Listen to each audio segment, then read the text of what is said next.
तो छत्तीसगढ़ में विधानसभा चुनाव की तारीखों का ऐलान हो चुका है। इसके बाद से सभी राजनीतिक पार्टी चुनावी रंग में ढल चुके हैं। छत्तीसगढ़ में एक बार फिर प्रधानमंत्री आवास योजना को लेकर सियासत गरमाई हुई, जहां एक और कांग्रेस आवास बनने के लिए राशि प्राप्त नहीं होना बता रही, तो वही दूसरी ओर बीजेपी से भूपेश सरकार की नाकामी बता रही है। विषय पर मैं छत्तीसगढ़ की जनता का ध्यान आकर्षित आपके माध्यम से करना चाहता हूं। बंधुवर, आपको मालूम है कि छत्तीसगढ़ में प्रधानमंत्री आवास योजना को लेकर के भारतीय जनता पार्टी लगातार इस विषय को उठाती रही। उसने विषय को नहीं उठाया, जन जन तक पहुंचाया भी है, शासन का ध्यान आकर्षित भी किया है। और शासन उसके बाद में जब बात पता लगी उनको, कहीं ना कहीं जा कर के जनता में इस चीज़ को लेकर के आक्रोश है, तो फिर प्रधानमंत्री आवास योजना के साथ में छत्तीसगढ़ की सरकार ने स्वयं अपनी योजना प्रारंभ करने की योजना की घोषणा की। सर्वे करेंगे, हम ये करेंगे, वो करेंगे। वह एक चुनावी स्टैंड तक सीमित था।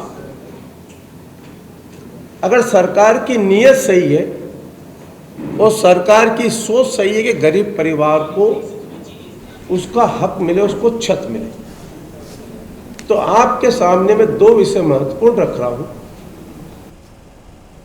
तो मुख्यमंत्री भूपेश बघेल ने घोषणा पत्र को लेकर बीजेपी पर तंज कसते हुए कहा कि घोषणा पत्र आने से पहले हमने जनता से 3 वादे किए हैं, जिसमें जातिगत जनगणना, 20 क्विंटल धान खरीदी, आवास देने के साथ कई घोषणाएं की है। आगे भी जनता के हिसाब से घोषणा पत्र में उसे शामिल किया जाता रहेगा।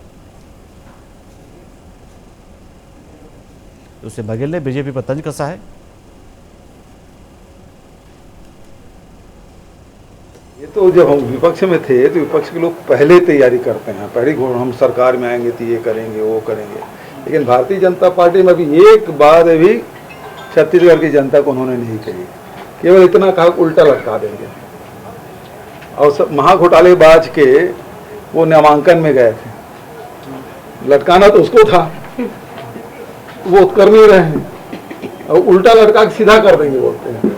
तो ये धमकी वाली बात जो गली मोहल्ले में जो दादा लोग करते हैं ना, उस प्रकार की भाषा है। छत्तीसगढ़ की जनता के लिए क्या करोगे ये नहीं बताया।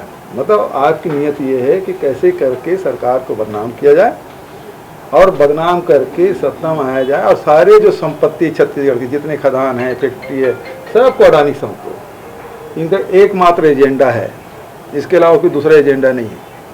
चाहे नगर नार स्टील प्लांट हो, चाहे खदान हो, चाहे कोयला खदान हो, चाहे लोहा खदान हो, सबको अडानी सौंपना चाहते हैं।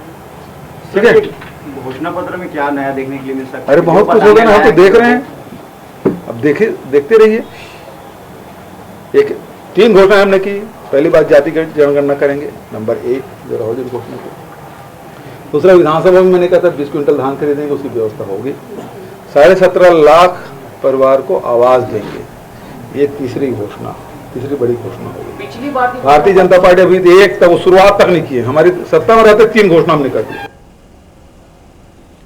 और इस बुलेटिन में इतना ही, लेकिन खबरों का सिलसिला प्राइम न्यूज पे लगातार जारी, तो आप बने रहिए हमारे साथ। नमस्कार।